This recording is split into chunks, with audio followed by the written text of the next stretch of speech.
al Señor por esta nueva oportunidad que Él nos concede en su gracia de volvernos a encontrar. Y vamos a continuar con el tema que habíamos iniciado en la noche de ayer. Y ustedes recordarán que el tema eran 3 palabritas solas que extrajimos de un versículo de 2 Corintios, capítulo 2, el versículo 11. Está hablando el apóstol Pablo y dice así: para que Satanás no gane ventaja alguna sobre nosotros, pues no ignoramos sus maquinaciones. Este es nuestro versículo lema, de donde nosotros sacamos el título, que es no demos ventaja. Y esto de dar ventaja significa hacérsela más fácil al enemigo. Aquí el apóstol Pablo está exhortando a los hermanos de Corinto por algo que había sucedido dentro de la iglesia. En la primera carta se revela el pesar, la angustia y el dolor que sentía el apóstol Pablo, porque allí en Corinto estaban cubriendo a un hermano que estaba en pecado, que seguía haciendo las cosas mal, pero estaba allí en comunión con ellos. Entonces, el apóstol Pablo les habla de poner a ese hermano en disciplina. Y aquí, en este pasaje, en 2 Corintios, haciendo referencia al mismo hecho, suponemos que ya hacía un tiempo que este hermano había sido puesto en disciplina, pero entonces ahora, primera carta, no estaba en disciplina. Segunda carta, el apóstol Pablo, teniendo conocimiento del estado espiritual del hermano, donde había señales de un verdadero arrepentimiento, les insta a restaurarlo. ¿Por qué? En el versículo 7, que hemos hecho referencia el día sábado, dice así que al contrario, vosotros más bien debéis perdonarle y consolarle para que no sea consumido de demasiada tristeza. ¿Qué pasaba? Este hermano estaba en crisis. Había en él una verdadera actitud de un corazón arrepentido y quebrantado. Pero ya había pasado un tiempo y este hermano no es restaurado a la comunión. Entonces, el apóstol Pablo les escriba para que renueven el amor por él. A veces nosotros podemos creer a nivel congregacional que cuando más larga es la disciplina, más efectiva es. Y no siempre es así. Por eso, este hermano estaba siendo muy impactado por el dolor y la tristeza de aquello que había cometido y estaba sinceramente arrepentido. Entonces, el apóstol Pablo les dice en el versículo 8, por lo cual os ruego que confirméis el amor para con él.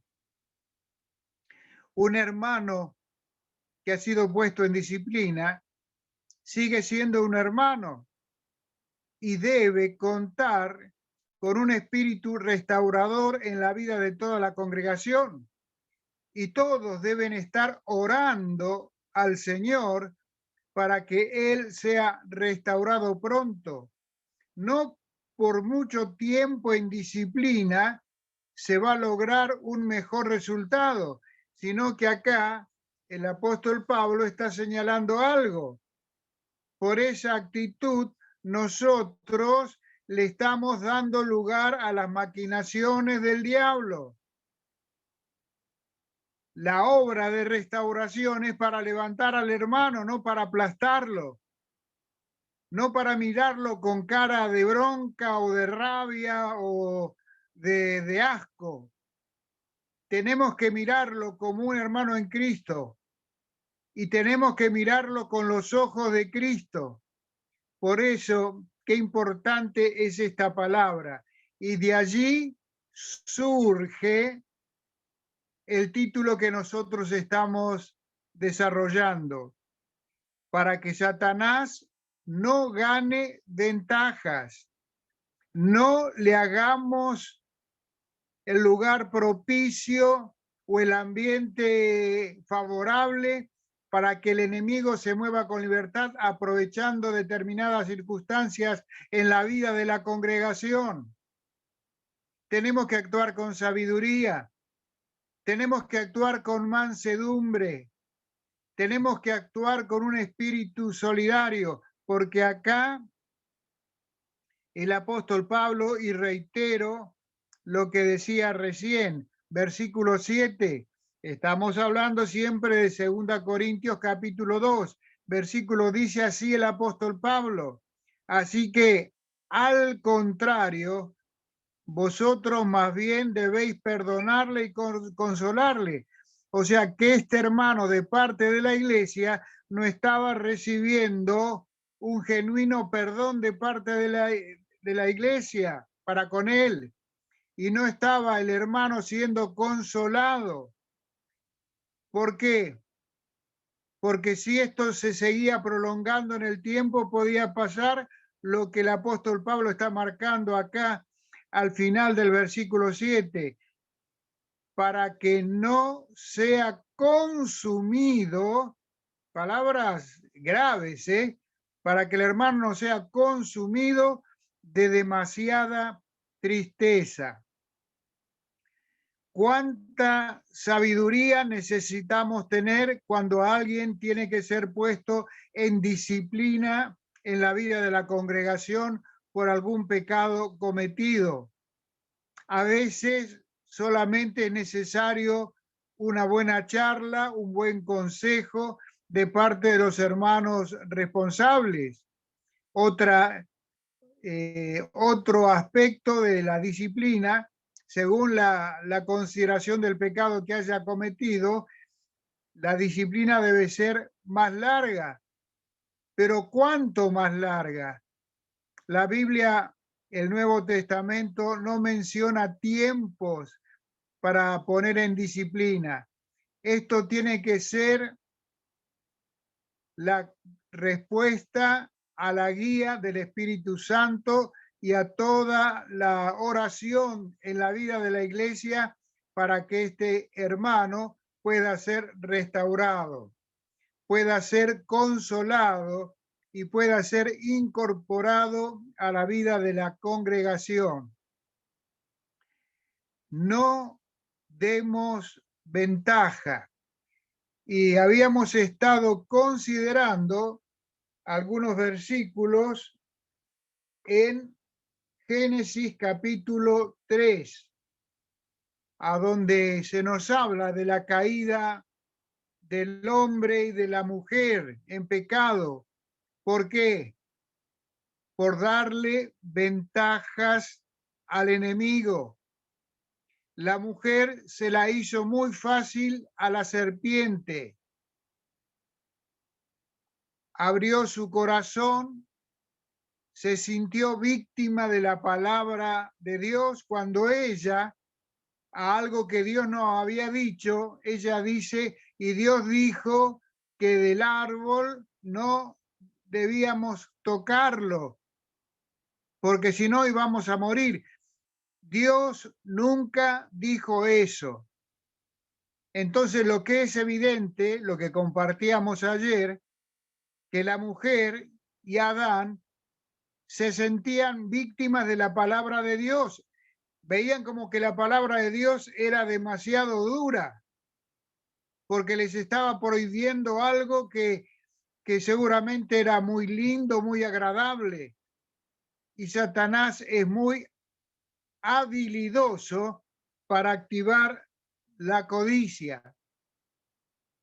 En el versículo 6, nosotros vimos ayer hasta el versículo 5 de Génesis capítulo 3, ahora vamos a ver el versículo 6 y dice así: y vio la mujer que el árbol era bueno para comer y que era agradable a los ojos, y árbol, mire la palabra, codiciable para alcanzar la sabiduría, y tomó de su fruto y comió y dio también a su marido, el cual comió así como ella.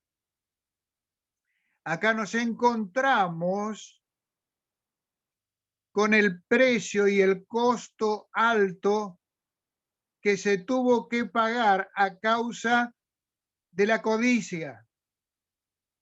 Y Satanás nos incentiva, nos hace que nosotros miremos aquello que parece algo muy hermoso, pero cuyo fin es la muerte. El Señor Jesucristo habló de la codicia, y cuando Él relata la parábola del sembrador, que el sembrador salió a sembrar y la semilla cayó en diferentes lugares, se nos habla en el capítulo 4, versículos 18 y 19 de Marcos, la siguiente expresión. No vamos a leer toda la historia, simplemente vamos a hacer referencia a esto. Dice, estos son los que fueron sembrados entre espinos, los que oyen la palabra, pero los afanes de este siglo y el engaño de las riquezas y las codicias de otras cosas entran y ahogan la palabra y se hace infructuosa. Hay muchas vidas de hermanos infructuosas por culpa de la codicia, por estar codiciando cosas que no deben. Y entonces, ¿qué es lo que hace la codicia cuando nosotros la dejamos que se instale en nuestro corazón por alguna cosa que estamos anhelando desesperadamente, que ya lo quisiéramos tener y sabemos que es algo que Dios no lo permite?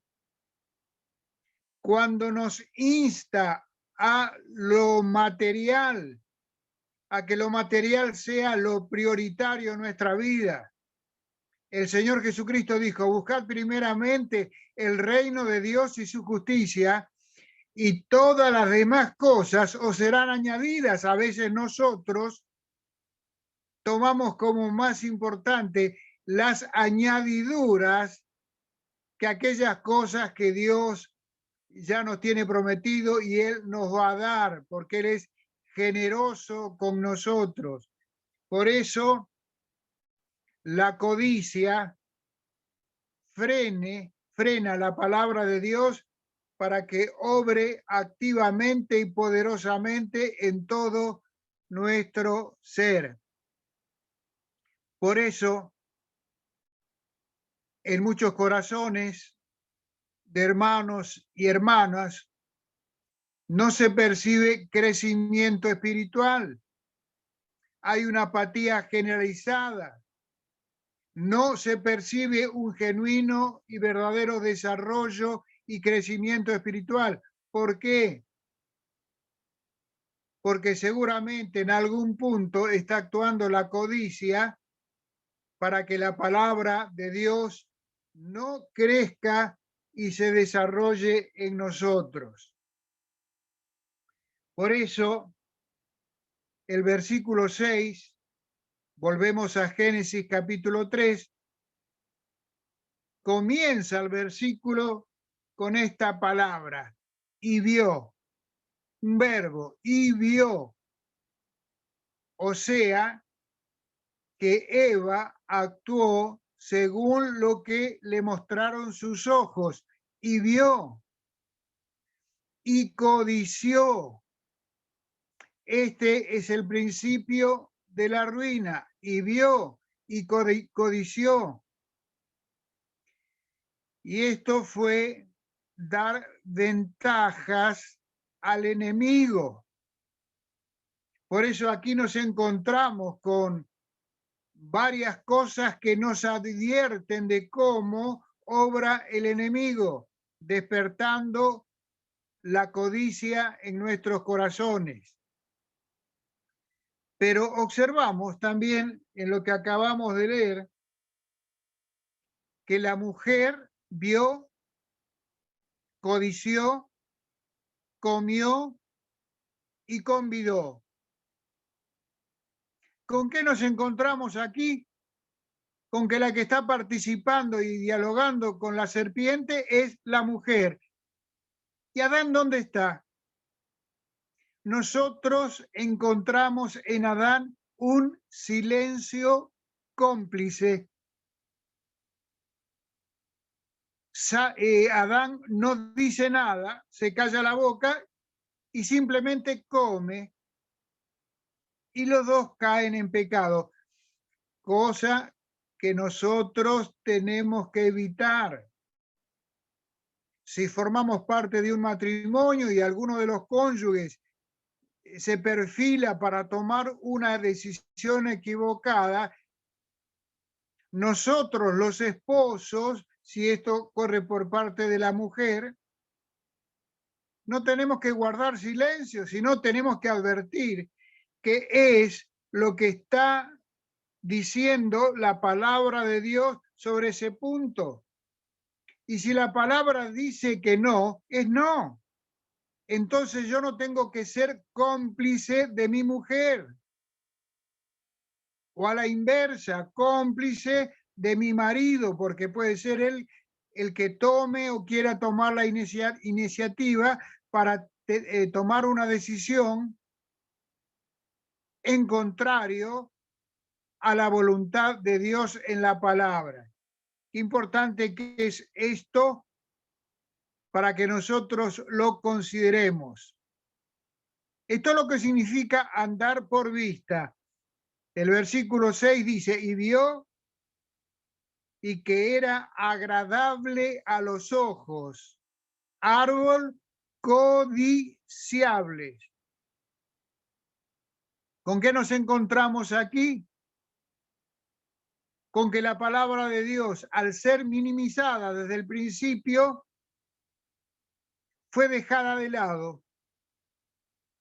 Fue más importante el impulso de la codicia y las ganas que tenían de comer del árbol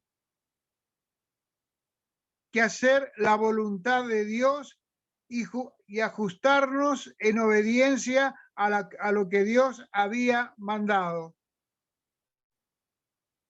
Una forma muy clara de darle ventajas al enemigo, porque dice el apóstol Pablo, y no ignoramos sus maquinaciones. Y aquí en este capítulo 3 de Génesis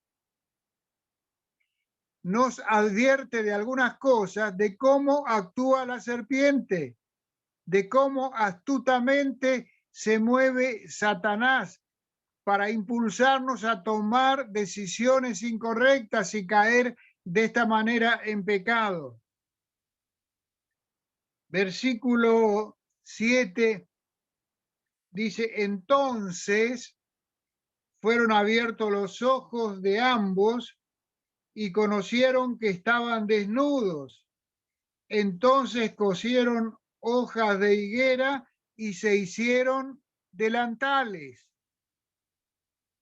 Acá la conciencia es activada. ¿Y saben con qué nos encontramos? Con una realidad. Cuando Adán y Eva se dieron cuenta que estaban en falta y que estaban desnudos,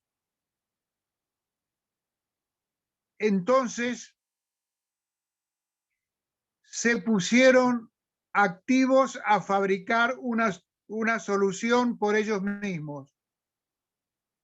¿Y saben qué podemos decir acerca del final del versículo 7?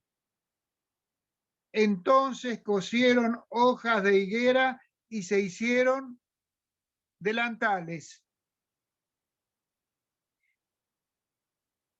Pensaban y consideraban que así no podían estar de esta manera delante de la presencia de Dios.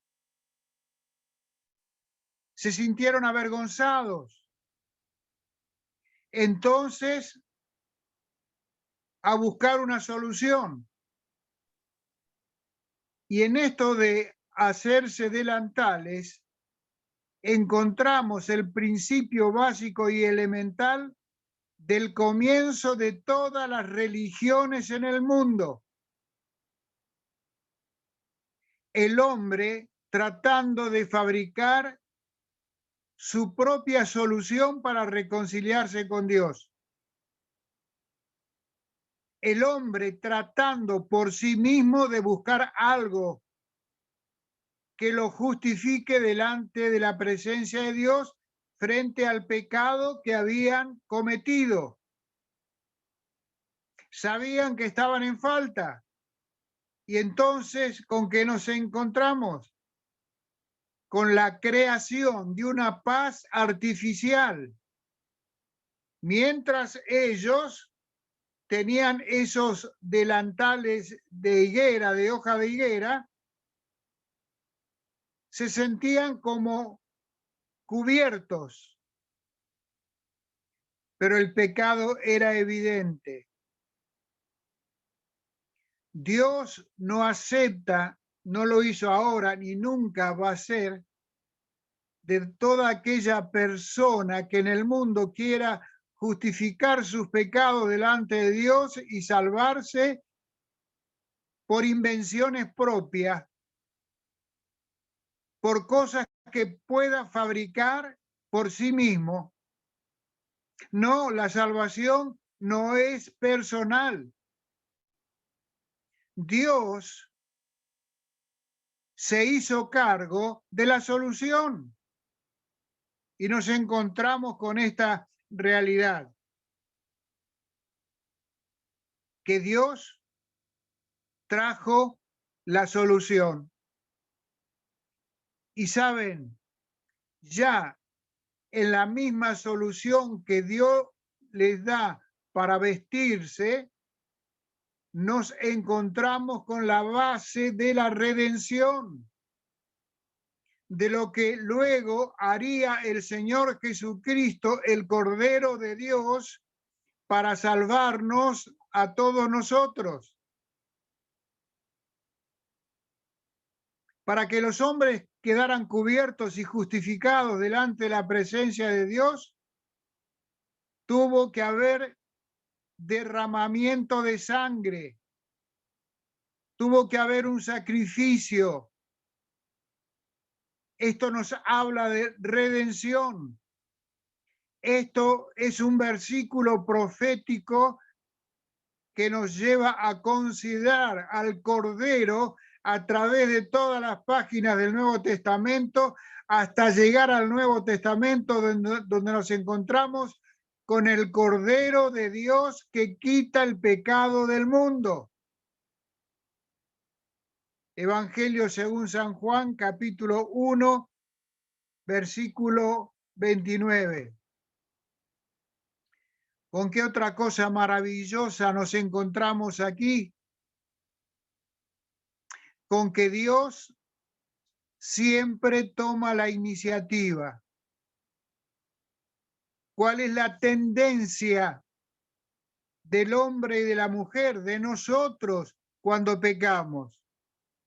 No es salir inmediatamente corriendo y caer de rodillas en la presencia de Dios para pedirle perdón y que nos tenga misericordia.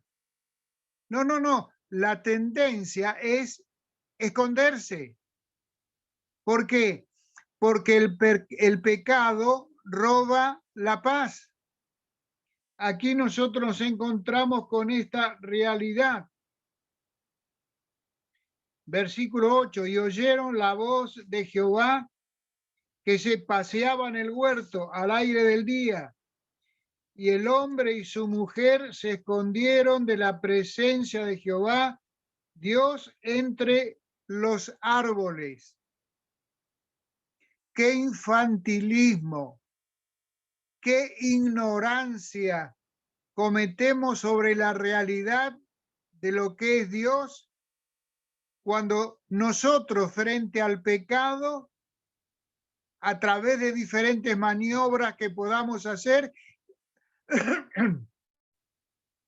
queremos escondernos de Dios? Pero ¿quién puede esconderse de Dios? No solamente nuestra conciencia nos pone en evidencia que aunque nuestra conciencia nos acuse, no es la conciencia que está acusada la que nos lleva hacia Dios. Es Dios el que viene hacia el hombre.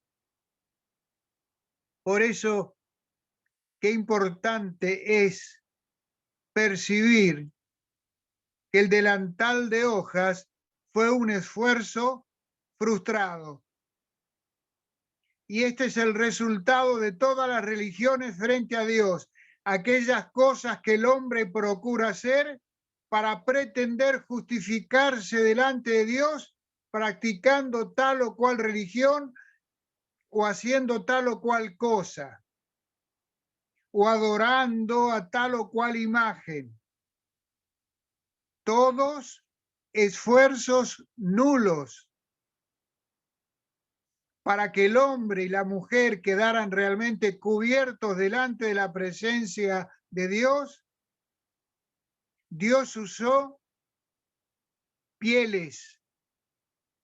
Y cuando esto sucedió, quedaron cubiertos después del sacrificio realizado por Dios. Dios permitió que se hiciera un sacrificio para que Adán y Eva quedaran cubiertos de su desnudez. Y acá hay una pregunta muy cortita que es importante que nosotros nos hagamos continuamente a manera de examen, a manera de control de nuestras actitudes, de nuestros pensamientos, de nuestras reacciones. En el versículo 9 dice, mas Jehová Dios llamó al hombre. Cómo Dios respeta el orden que puso en la creación. Aunque Eva había participado en el pecado, había comido y convidado a Adán, Dios no la llama a Eva. Respeta la autoridad que él puso allí en el huerto. Lo llama a Adán. Versículo 9. Mas Jehová Dios llamó al hombre y le dijo, ¿dónde estás tú? ¿Vieron ustedes qué pregunta cortita? Pero de un tremendo significado. ¿A dónde estamos parados en este momento?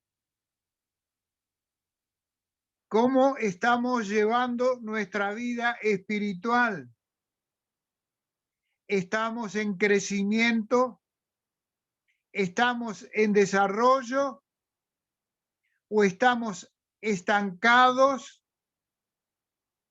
y acostumbrados a practicar una religión y somos conformistas y complacientes con nuestra forma de vivir y nos damos el lujo de perdonarnos a nosotros mismos algunos pecados o de permitirnos cosas que no deben estar y que nosotros seguramente estamos codiciando y queremos.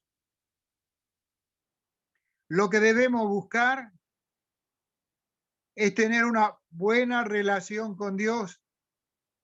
Lo que tenemos que perfeccionar es nuestra comunión con nuestro Padre y con el Señor Jesucristo. ¿Por qué? Porque sabemos muy bien por palabras del mismo Señor Jesucristo que separados de Él nada podemos hacer. O sea, separados de Cristo somos un fracaso total, completo. Separados del Señor. No es que algo podemos hacer. No podemos hacer nada. Nada tiene valor si nosotros no estamos disfrutando de una íntima, estrecha y genuina relación con nuestro Señor Jesucristo. Y el Señor me pregunta en esta noche a mí y a cada uno de nosotros, de los que están presentes ahí en el salón y de los que puedan estar escuchando a través del Zoom, ¿dónde estás tú? Con sinceridad, ¿estoy conforme con la vida espiritual que voy llevando? ¿O simplemente me estoy acostumbrando a una forma de vida? ¿Hay en mi vida cada día tiempo para pasarla junto a mi Señor, orando y leyendo la palabra? ¿Existe este tiempo en nuestra vida? ¿Existe en mí el hambre, el apetito y el deseo de alimentarme diariamente de la palabra de Él, de la Biblia? ¿Lo estoy haciendo con regularidad? El Señor vuelve a la carga y como pasó con Adán, con el hombre, Él me pregunta a mí en esta ocasión. Muy cortita la pregunta, pero muy profunda, que tenemos que responder con sinceridad, porque ante Él está visto que no nos podemos esconder. Él conoce todo, pero quiere que nosotros le confesemos con sinceridad en aquellas cosas que no estamos andando bien. Y el Señor a vos y a mí, mi hermano, mi hermana, nos pregunta, ¿a dónde estás tú? Y en esta noche Él quiere una respuesta. Ahora, cuando seguimos con la lectura, nos encontramos que Dios le pide explicaciones a la serpiente, a la mujer, al hombre, y todo supuestamente está bien, todo está bien, pero el poncho no aparece. ¿Qué significa? Que ninguno se hace cargo. Uno le echa la culpa al otro. Y acá no es cosa de mirar a los costados y buscar un culpable. El asunto es observarme a mí mismo en el espejo de la palabra. Y no mirar para afuera, sino mirar para adentro, para encontrar el verdadero motivo por el cual no estoy creciendo. Ahí nos encontramos con el juicio de Dios para cada uno, para la serpiente, para la mujer y para el hombre. Y ya, hermanos queridos, se nos está terminando el tiempo. Y quiero aprovechar estos últimos minutos para que nos podamos detener algo maravilloso. Dice el versículo 21. Y Jehová Dios hizo al hombre y a su mujer túnicas de pieles y los vistió. Y Jehová Dios hizo al hombre y a su mujer túnicas de pieles y lo vistió. Este es un pasaje profético que nos habla de lo que iba a ser el Señor Jesucristo en la cruz del Calvario para poder vestirnos de Cristo, para no ver nuestra fealdad tal como es, sino a través de la persona del Señor Jesucristo. Aquí en este versículo 21 nos encontramos con un símbolo de la cruz del Señor Jesucristo y del valor de la sangre para limpiar nuestros pecados. En el Antiguo Testamento, a través del cúmulo de sacrificios que los hebreos fueron haciendo a través del tiempo, esa sangre solamente podía cubrir los pecados.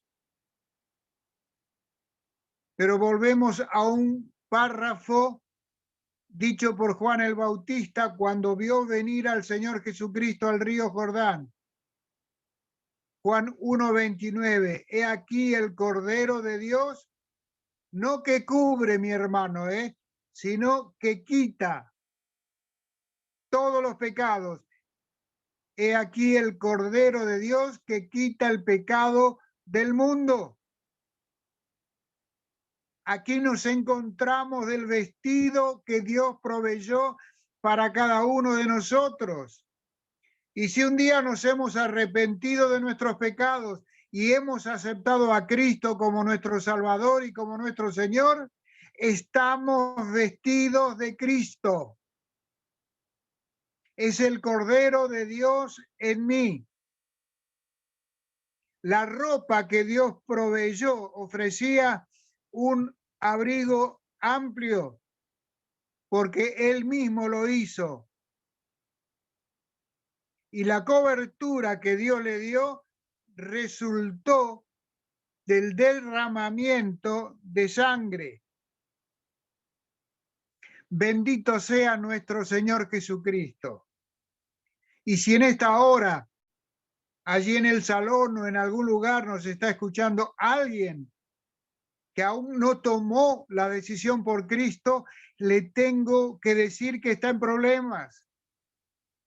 Porque si el Señor Dios le quitara la vida en esta noche, en este momento, su alma iría a una eterna condenación. Porque no está vestido de Cristo. Quizás a lo mejor sigue con los delantales de hojas.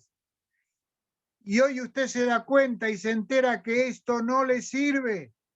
Por eso, para quedar cubiertos y limpios delante de un Dios perfecto en santidad, tenemos que ir a la preciosa sangre de Cristo derramada en el Calvario para limpieza de todos nuestros pecados.